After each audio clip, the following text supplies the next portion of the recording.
consumption in the transportations for future. So I make some conclusion about this. The total energy demand for transportations will rise, absolutely, while the amount of oil consumed will be steady in the next 20 years. So it means that the oil share in the transportations has been declined. And the last one is the oil security has moved to Pacific Asia. So what is oil security? It is a blame to shield a country from economic damage caused by sudden sharp rise in oil price, caused by war, terrorism, accidents, disaster, or any political decisions. So why has oil security has moved to Pacific Asia? This one. And because these countries, they're hungry for energy. What's that?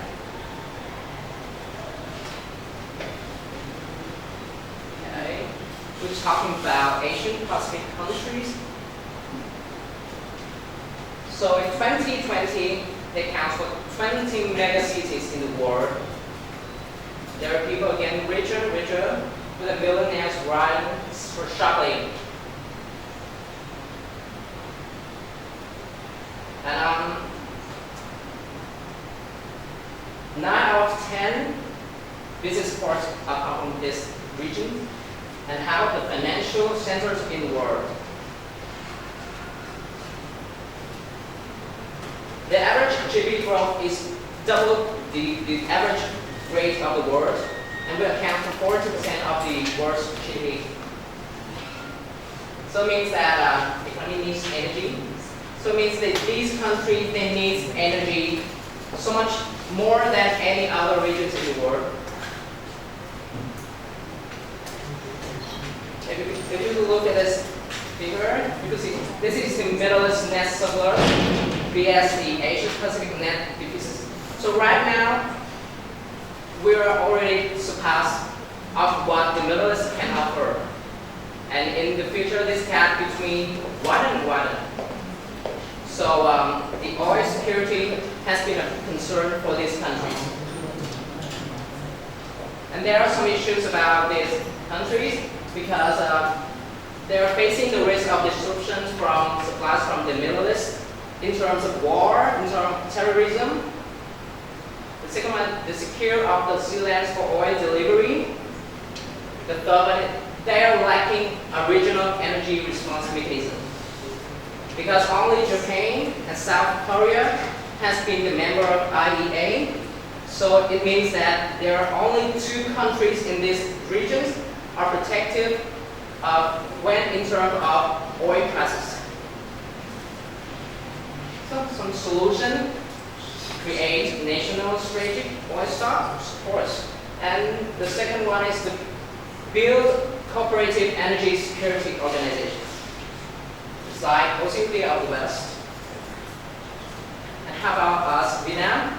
In Vietnam, we have to diversify energy sources such as nuclear power, renewable power, or enhancing, exploring, and introducing unconventional resources. Improve in using renewable energy resources.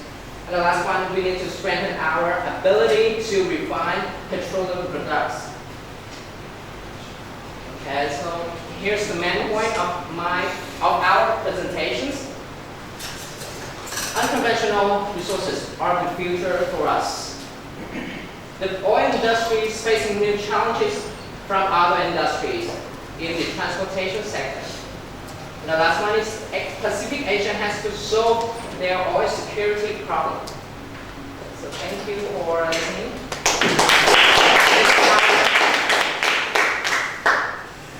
That was a good question. Thank you. In your point, you just say unconventional is the future. What makes you say? Yeah, because I don't believe that we're running out of oil and gas. However, I believe that we're running out of conventional oil and gas. So, for example, in my countries, in Vietnam, we're running out of conventional sources. So, because the production rate has been declined rapidly throughout the recent years, So I believe that unconventional resources, has huge amount of volume, must be carefully considered in the future because yeah, that's all. And you say the reserves, even with unconventional, will finish in next 100 years? Yeah. What about after 100 years? After 100 years, right? Because this is our current. Because as I mentioned before in this slide, for example, in the 1980s, due to the limitations of our technology, therefore this is our estimation for the oil reserve. But then 30 years later, the reserve like this. So it means that 100 years later, maybe our reserve could.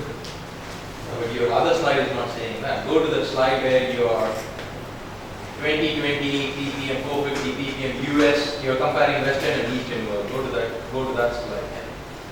So why do you think Asia cannot be like US? Asia? Yeah, why Asia cannot be like US? If 450 ppm is a problem, when you reach that threshold, why am I going to go more than 450? Because you know that because in Asian country, especially Pacific Asia, their economy rise so rapidly that they need more oil than the US and the Europe, and not every countries are accounts or like they follow this policy. What if China and Asia follow oil-free countries? Why don't we use transportation without oil? With no oil? You showed a car with no oil, right? No oil. Okay. There was a car you showed which said we don't need oil. Yeah. Why can't I use the car in China or India? Yeah. Well, 68% population lives in Asia. Yeah, I understand your question, but because we're now with our current technologies, that car we can run in that car, but that's not costly enough. I mean, because if you use that electric car, it will cost you so much than if you use a regular car with the oil. Really, are you sure of that? Yeah, because the technologies to produce that car is by far. That's better than putting diesel every day in my car. Yeah. Right? It's much more costly. I'm just asking you the question based on the facts. If US can do it, you think Chinese, Japanese will be silent? Yeah. You think so? What mobile do you have? What mobile do you have? iPhone? LG. Okay, that's fine. You go ahead. That's fine. Fair enough. So you still have a smartphone, right? Yeah. Because everybody started using on the western side, we were using it. Right? Yeah. So why don't we use this in India, Vietnam, and China and get rid of oil? Yeah. Because. There's no answer. I was just asking you, alright? Yeah, I have a question.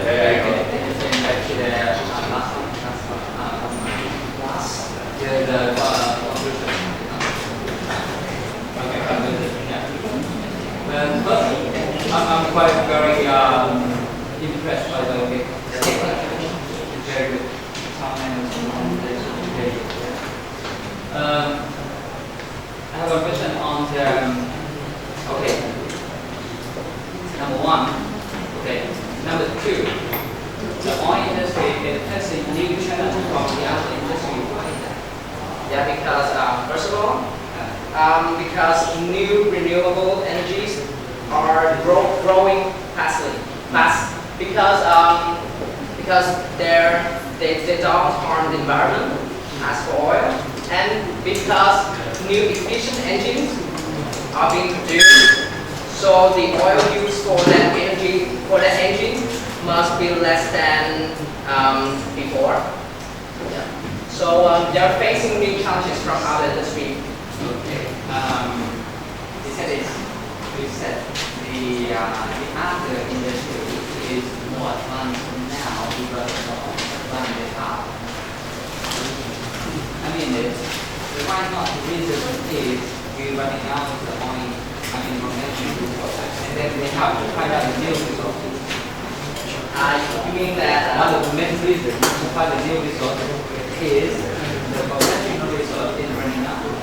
yeah, Right? yeah, yeah. The conclusion here To me, it is not a real conclusion. there's no real conclusion. That's why I'm asking you this question, because there's no conclusion. Your answer is next of Vietnam or next of war? I'm talking about in general, maybe in the world, yeah, Not Vietnam. not Vietnam. So in reality, every renewable resource will end. Oil and gas will finish one day. But Nothing else. when, nobody knows. How, nobody knows. Right? So may I have one technical question, but not for you, for your partner. Okay. Why do you always argue?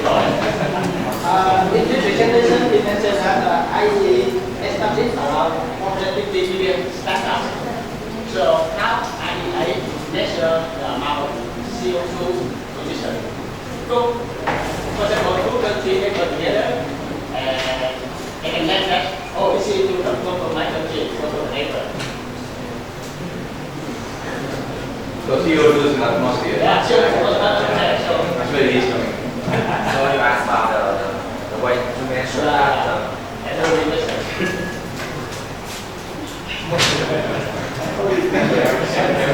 Okay, maybe you can add a solution at this time, but I hope that you will add a research on the solution. When you have you Yeah, but what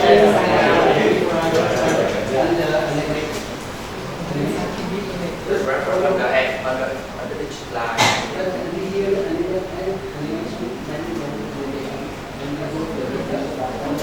Yes, I actually have, because the projector has some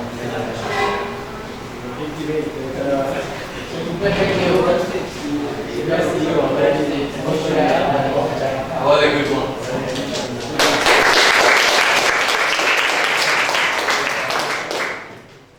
TPR reverses integration drop into two and the production rates. So these are the lots, and I'm going to talk more about these lots later. So let's learn some basic information about the IPR. So as I said, IPR is the lots. So they said the y-axis and the x-axis. The y-axis stands for the pressures, the bottom hole pressures, while the x-axis stands for the production rates. And IPR of the single phase oil from a linear shaft, why IPR? Because what is the parabol.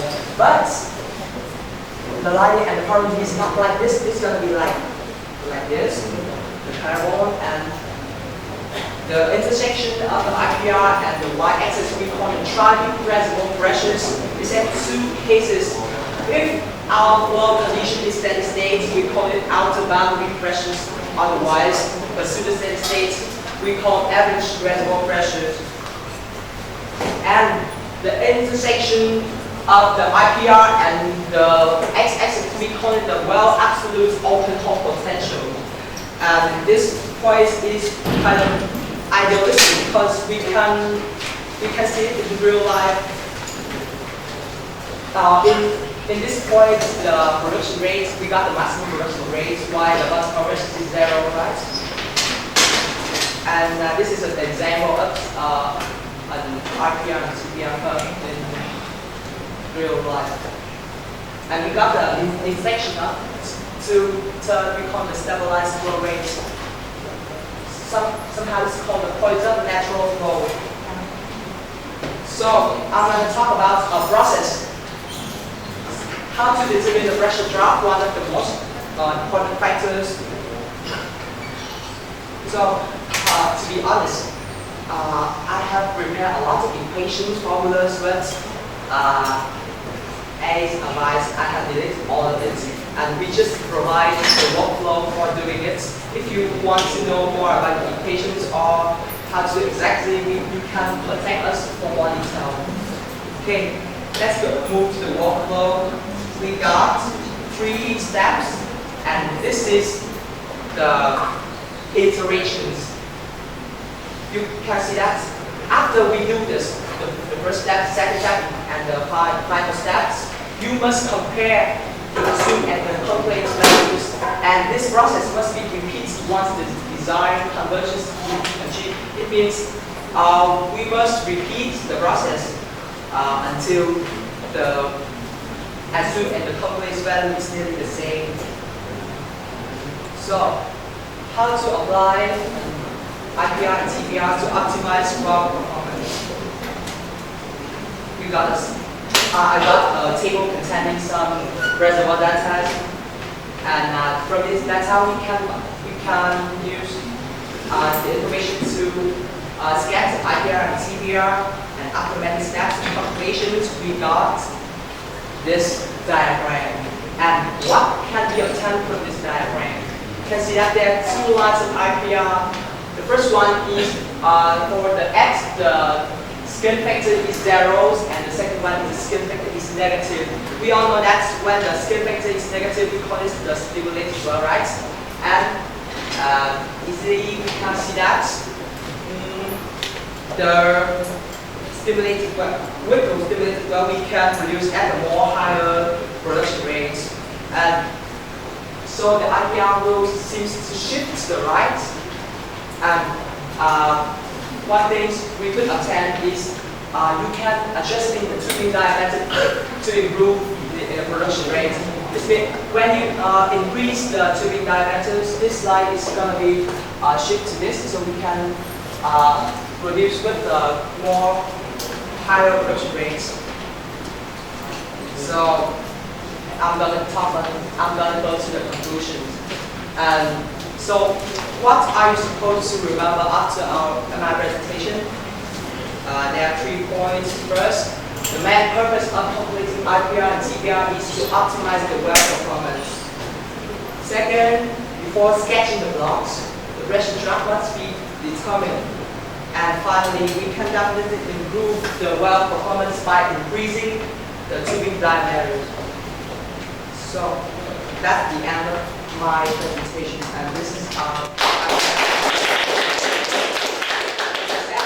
as I said, I prepared this presentation for my friends, for my classmates, to show them about a thing that I learned when I find a book on the internet. So I think it's gonna be a little bit boring, but I have done my best. Thank you very much.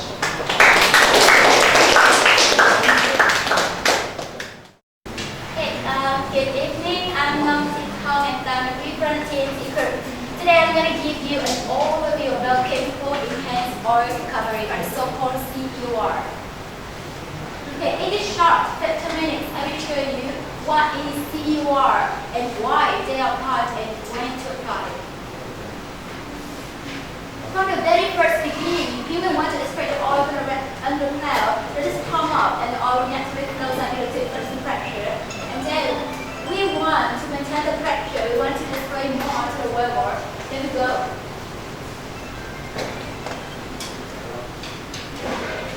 Then we go to the secondary stage. But then, is it enough? So why do I have to mention the tertiary stage here, or the so-called enhanced oil recovery? You will see in the next slide. As many reservoirs in the world are going to be treated, and many reservoirs now are treated with water. And this is a diagram to show you the direction of what to cut through, and this is also an increase in need for EOR. The main United States of classes: Russia, China, Malaysia, Indonesia, Brazil, Chile, Vietnam, no, not Vietnam, okay. Then, as an engineer, do you No, we don't want the images. We don't want theory. We don't want you to show, hey, believe in EOR. EOR is good. No, we want number, and I want number too. So that's why I give you number. EOR gives the human the potential to recover 80% of unrecovered oil. And I'm going to let you into some more detail. Then the depth-free reservoir in China, one of the prominent reservoirs in this field. And since applying one of the methods in enhanced oil recovery since the 90s, this reservoir has earned 280,000 barrels per day of oil. Can you imagine that volume? With this volume a day, that reservoir, if on a map already was 100 times the volume of this room.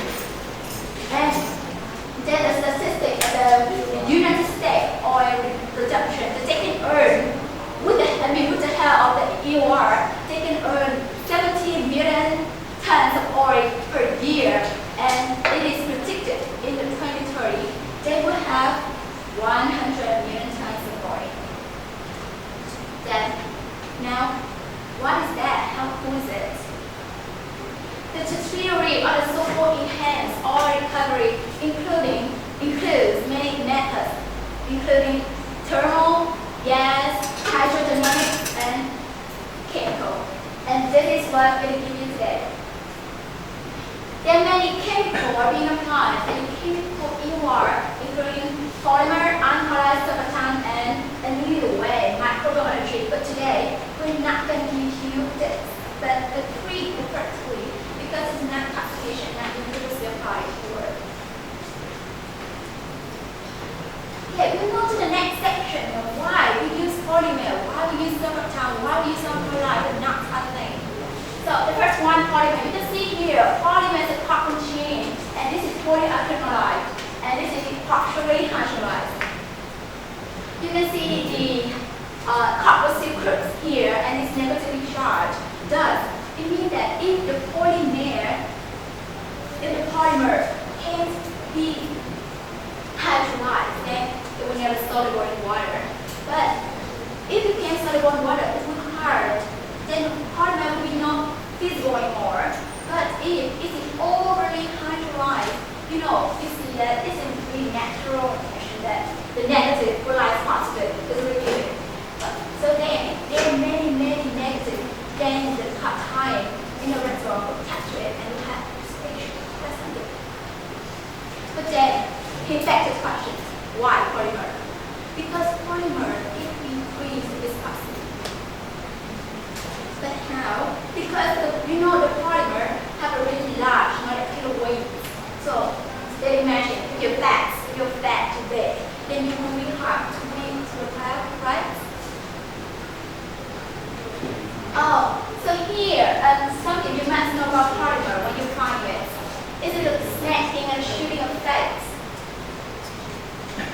You see here, this is when the concentration salinity is low, then the polymer will be elongated here.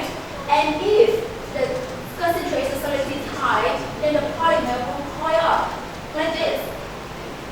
And the mobility will increase. So we don't want it. So the next slide is alkali.